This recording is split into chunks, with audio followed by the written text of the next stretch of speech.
안녕하세요. 티키타카 심장TV 서울하트내과 박현 원장입니다. 가슴이 두근거리는 병, 심방세동에 대해서 오늘 이야기를 나눠보려고 하는데요. 오늘 특별히 아주 어렵게 서울대학교 병원 순환기내과에서 부정맥 진료를 하고 계신 한성문 교수님을 모셨습니다. 교수님 안녕하세요. 안녕하세요. 초대해 주셔서 감사합니다. 저는 서울대학교 병원 순환기내과에서 부정맥 진료를 하고 있는 한성문이라고 합니다. 오늘 심방세동에 대해서 쉽게 설명을 드릴 수 있도록 해보겠습니다. 네, 저희가 이제 본격적으로 이야기 들어가기 전에 교수님께서 이제 소개를 하시면서 부정맥 진료를 한다 이렇게 하셨잖아요. 부정맥이 뭘까요? 이제 부정맥이라는 거는 심장이 정상 맥박으로 뛰지 않는 걸 통틀어서 말을 하는 거고요. 그래서 뭐 맥박이 빠를 수도 있고 느릴 수도 있고 불규칙할 수도 있고 이제 그런 걸 통칭하는 말이고 심방세동도 그래서 부정맥의 한 종류이다 이렇게 말씀드릴 수 있겠습니다. 네, 이제 말씀하신 대로 부정맥이라고 하면 요즘 이제 심장이 제멋대로 뛰는 병이라고 알려져 있는 심방세동이 이제 빠질 수 없는 대표적인 질환인데 이 심방세동이 왜 이렇게 주목을 받는 걸까요? 이제 사실 심방세동이 부정맥 중에서도 가장 흔하고 또 이제 중요한 질환입니다. 우리나라 사람들 고령화가 되고 생활 습관과 관련된 위험 요인이 늘어나면서 최근 이제 환자 수가 급격하게 증가하고 있거든요. 심방세동이 중요한 이유는 단순히 이게 심장이 불규칙하게 뛰어서 환자가 불편하고 두근거림을 유발하는데 그치지 않고 이게 심장이 제대로 수축하지 못하고 심방 안에 피가 고이기 때문에 이제 그것 때문에 혈전이 생길 수 있고 그 혈전이 이제 뇌혈관을 막으면 뇌졸중으로 이어질 수가 있기 때문에 중요합니다. 또 심장이 너무 빠르거나 너무 불규칙하게 오래 뛰면은 심장 기능이 떨어져서 이제 심장 기능이 떨어지는 병이 심부전이 생기거나 원래 있던 분들은 더 악화되는 경우가 있을 수도 있겠습니다. 네, 그래서 심방세동은 교수님 알려주신 대로 우리가 뇌졸중 혹은 뇌경색이라고도 하죠. 이런 이제 뇌혈관 질환의 위험이 굉장히 높아지고 이 외에도 다양한 심장 질환, 심장으로 인한 사망률이 증가를 하기 때문에 저희 심장 분야에서는 굉장히 중요하고 또 더더군다나 많아지고 있기 때문에 굉장히 흔한 질환이 되겠습니다. 그럼 이 심방세동은 왜 생기나요? 불규칙하다고 하셨는데 왜 제멋대로 뛰죠? 먼저 심방세동에 대해서 말씀을 드릴 건데요. 심방이 불규칙하게 떨리면서 규칙적으로 뛰지 못하게 되면은 이제 심장 안에서 전기 신호가 일정한 길을 따라가지 못하고 심장이 전체적으로 다 같이 불규칙하게 뛰는 그런 상태가 됩니다. 이게 심방세동이 왜 생기냐 원인에 대해서는 사실 딱 한 가지로 말씀드릴 수는 없고요. 여러 가지 요인이 같이 작용하는 경우가 많은데 예를 들어서 나이가 든다든지 고혈압이 있다든지 당뇨가 있다든지 아니면 이제 비만하신 분들, 수면 무호흡이 있는 분들, 음주나 흡연 같은 생활 습관 요인이나 아니면 이제 갑상선 기능에 문제가 있으신 분들 이런 여러 가지 요인들이 다 같이 관련이 있을 수 있습니다. 이런 여러 가지 요인들이 쌓이고 쌓여서 심장에 부담을 계속 주게 되면은 심장 안에 있는 부분이 심방이 커지고 이게 섬유화가 진행되면서 이제 심방세동이 잘 발생할 수밖에 없는 구조가 되면서 결국에는 심방세동이 생기는 이제 그렇게 생긴다 말씀드릴 수 있겠습니다. 네, 그래서 우리 심장이 이제 하나의 큰 펌프이지만 오른쪽과 왼쪽으로 구분이 되어 있고 방금 방과 실이라고 이제 얘기를 했는데 방과 실이라는 공간으로 위아래가 이제 나뉘어져 있거든요. 그래서 이 심방에는 전기 신호를 만드는 저희가 스위치라고 표현하는데 스위치 역할을 하는 부위가 있고 그 스위치에서 발생한 전기 신호를 전달을 해주는 신호 전달 체계가 있는데 이 신호 전달 체계가 어떠한 이유에서든지 간에 제대로 작동을 하지 않거나 이 외에 스위치 외에 다른 곳에서 여기저기서 신호를 팍 만들게 되면은 여러 가지 이제 맥박들이 막 섞이면서 제멋대로 뛰게 되는 심방세동이라는 병이 됩니다. 그래서 교수님 그러면 우리가 이런 심방세동을 언제 의심하고 또 누가 언제 검사를 해야 될까요? 심방세동의 가장 대표적인 증상은 이제 두근거림입니다. 심장이 갑자기 빠르게 뛰거나 뭔가 박자가 불규칙하게 뛰는 게 느껴진다. 이제 이런 경우에 검사를 받아보시는 게 좋고 근데 꼭 두근거림뿐만 아니라 여러 가지 다양한 증상이 있을 수도 있는데 숨이 차시는 분들도 있고 가슴이 답답하다 하시는 분들도 있고 쉽게 피곤하다, 뭐 어지럽다, 뭐 운동 능력이 떨어졌다 아니면 뭐 불안하다 이러면서 정신과를 오래 다니시다가 알고 보니까 심방세동이 진단되는 그런 분들도 있습니다. 또 일부 환자들에서는 증상이 거의 없어서 발견이 아예 안 되거나 굉장히 늦게 발견이 되는 분들도 있습니다. 아니면 이제 나이가 많으시거나 혈압 당뇨가 있으신 그런 분들도 한 번씩 손목에 맥박을 짚어가지고 박자가 어떻게 되어 있는지 한번 확인을 해보시면 좋을 것 같고, 이게 그냥 일정하게 뛰는 게 아니라 박자가 이제 느리기도 하고 빠르기도 한다, 그러면은 심방세동을 의심해 볼 수 있습니다. 근데 맥박이 불규칙하다고 부정맥을 진단할 수 있는 건 아니고요. 이거를 병원에 반드시 가셔가지고 심전도 검사를 해서 확인을 꼭 하셔야 심방세동을 진단할 수가 있습니다.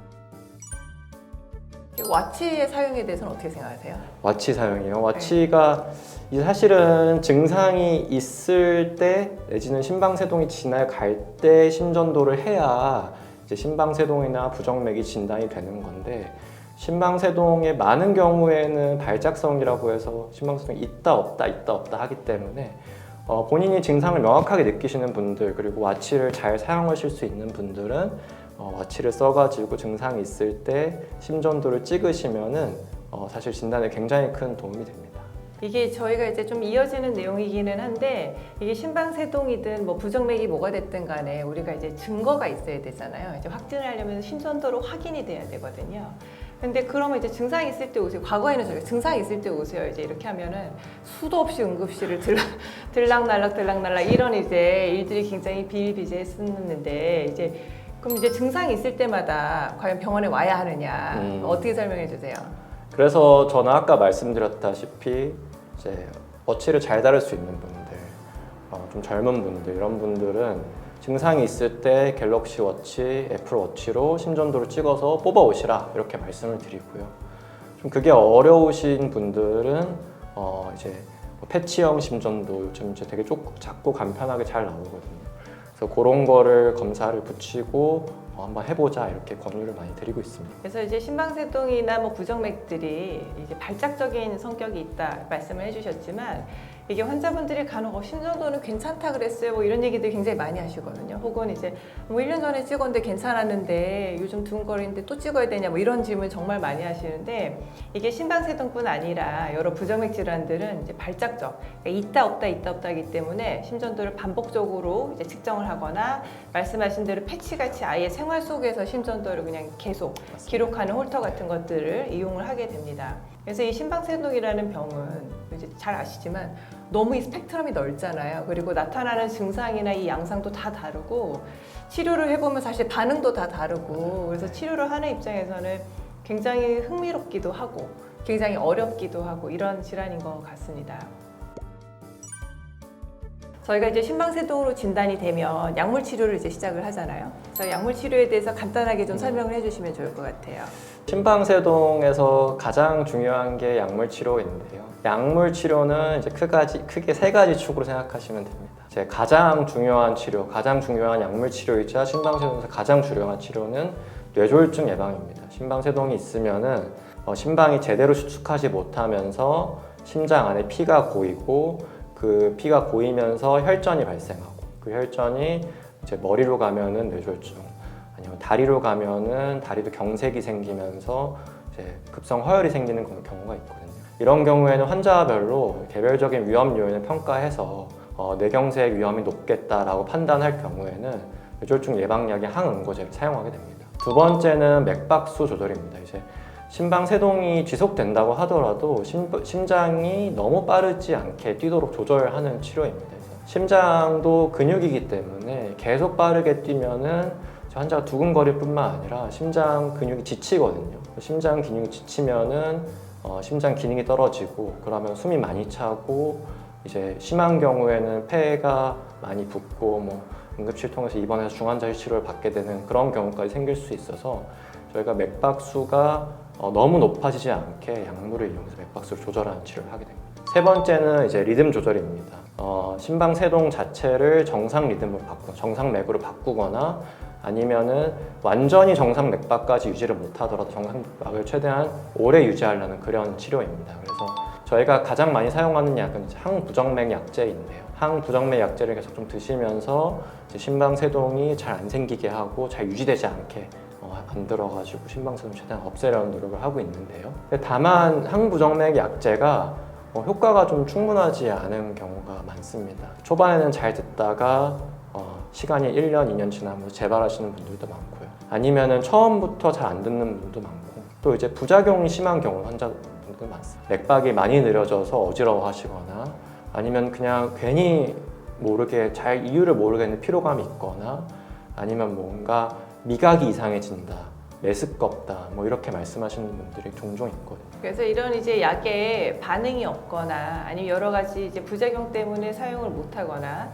이런 경우에는 저희가 이제 정기적인 네. 치료로 이제 넘어가게 되고, 저희는 이제 의원이니까 이런 경우에 저희가 의원에서 대학병원으로 이제 연계를 하게 됩니다.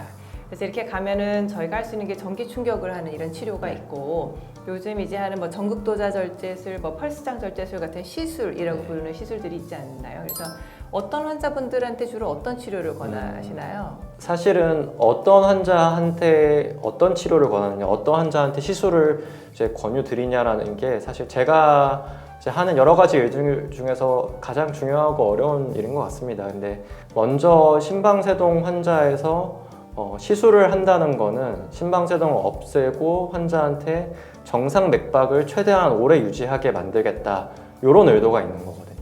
그럼 이제 어떤 환자한테 맥박수를 최대한 유지하는 게 좋겠냐, 이렇게 생각을 해볼 필요가 있겠습니다. 그래서 모든 환자가 그게 꼭 필요한 건 아니고요. 증상이 너무 심하거나 증상이 뚜렷하거나, 아니면 심방세동 때문에 운동 능력이 좀 떨어지거나 숨이 차는 경우, 아니면 저희가 뭐 심장 초음파나 여러 가지 검사를 했을 때 심장 기능이 떨어져 있는 사람, 아니면 환자가 좀 젊으시거나, 아니면 심방세동이 생긴 지 오래되지 않은 그런 분들한테서는 리듬 조절 치료를 적극적으로 고려하기 때문에 이런 분들한테는 시술을 좀 권유드리게 되고요. 전기 충격 치료는 이제 심방세동을 막 증상이 너무 심하거나 혈압이 떨어지거나 이런 분들은 이제 빨리 심방세동을 정상 맥박으로 돌려야 되기 때문에 그런 분들한테서 좀 고려를 하게 되고요. 특히 이제 심장 기능이 좀 안 좋으셔가지고 심부전이 악화되는 분들은 전기 충격 치료가 도움이 되고, 또 한 가지는 이제 증상이 아까 없을 수도 있다고 했잖아요. 근데 이제 증상이 없는 분들 중에 특히 이제 중년 남성분들, 좀 무던하신 분들은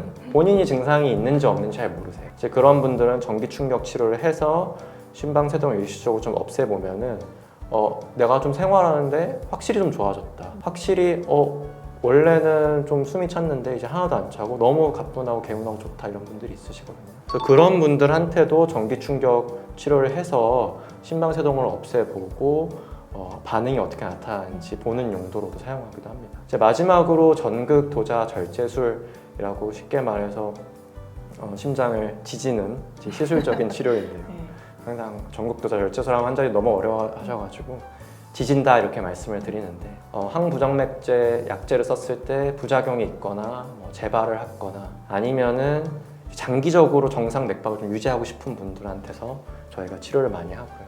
특히 이제 발작성이고 초기고 젊고 아직 심방세동 때문에 심방이 많이 늘어나지 않은 그런 분들은 효과가 굉장히 좋기 때문에 저희가 좀 더 적극적으로 권유를 드리고 있고요. 또 이제 심방세동이 심한 경우에는 그것 때문에 심장 기능이 떨어지는 경우가 있는데, 그 경우에도 저희가 약물보다는 전극도자 절제술을 해서 이제 정상 맥박을 오랫동안 유지할 걸 좀 적극적으로 권고를 드리는 편입니다. 이 펄스장에 대해서는 어떻게 생각하세요? 펄스장이 사실은 우리나라에 나온 지 한 1년 정도 된 것 같은데요. 전극도자 절제술의 여러 가지 방법 중에 하나고요. 이제 기존에는 저희가 열 에너지를 사용했거든요. 그래서 고주파를 써서 이제 고온에 열을 가해서 치료를 한다든지, 아니면 이제 굉장히 낮은 온도에 냉각으로 해가지고 심방세동을 치료한다든지 이렇게 했었는데, 펄스장 절제술은 이제 심장 세포만 전기적으로 사멸시킬 수 있고 다른 주위의 정상 조직들은 보존할 수 있는 그런 치료이기 때문에 최근에 굉장히 각광받고 있고, 시술 시간도 빠르고 주변 조직 손상 위험도 굉장히 적고 굉장히 이제 안전한 시술이기 때문에 환자분들도 많이 찾으시고, 저희도 원래 한 2시간, 3시간 걸리던 시술을 1시간 정도로 줄여서 시술을 해드릴 수 있기, 저희도 굉장히 좀 더 적극적으로 권유를 드리고 있는 것 같습니다. 약간 예전에는 불은 알지만 불로 지지다가 맞아요. 얼음으로 지지다가 이번에 이제 도장 찍는 맞아요. 도장 이런 맞습니다. 이제 약간 이제 네. 최근에 사실은 굉장히 핫하기는 한데요. 네.